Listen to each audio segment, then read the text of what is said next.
তো আজকে আমি আবার নতুন একটা ভিডিও নিয়ে চলে এসেছি। তো আজকে আমি খাবো পেয়ারা মাখা, আর আমি খাবো, তোমাদের সাথে শেয়ার করবো না, সেটা কোনোদিন হয়েছে? তো চলো দেখা যাক কি কি দিয়ে বানাই আমি।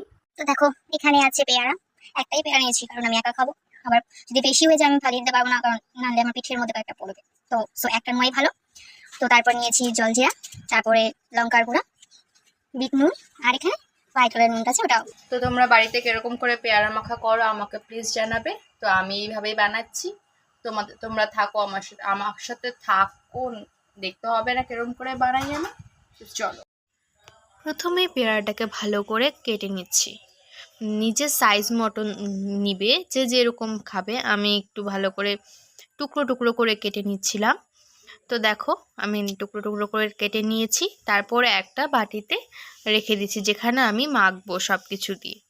তারপরে দেখো, আমি বাটিতে ঢেলে নিয়েছি। তারপরে লবণ, লঙ্কার গুঁড়ো, তারপরে হচ্ছে জলজিরাটা ভালো করে দিয়ে দিয়েছি।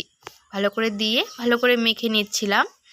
তারপরে আমি ভুলে গিয়েছিলাম লঙ্কা দেওয়ার কথা। আর যে যেরকম ঝাল খাবে সে সেরকম ঝাল দিতে পারে। আমি একটু বেশি ঝাল খাই, তার জন্য আমি 2টো লঙ্কা দিয়েছি।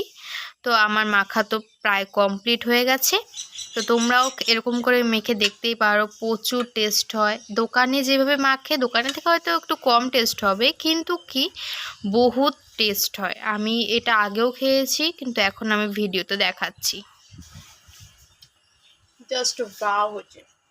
তো তোমরা এই জিনিসটা বাড়িতে নিশ্চয়ই ট্রাই করতে পারো। আমি তো এর আগেও খেয়েছি, কিন্তু ভিডিও করা হয়নি।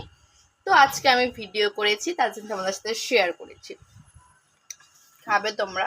এই নাও, খাও, একটা খাও। তো ঠিক আছে, আজকের জন্য এটুকুই। টাটা।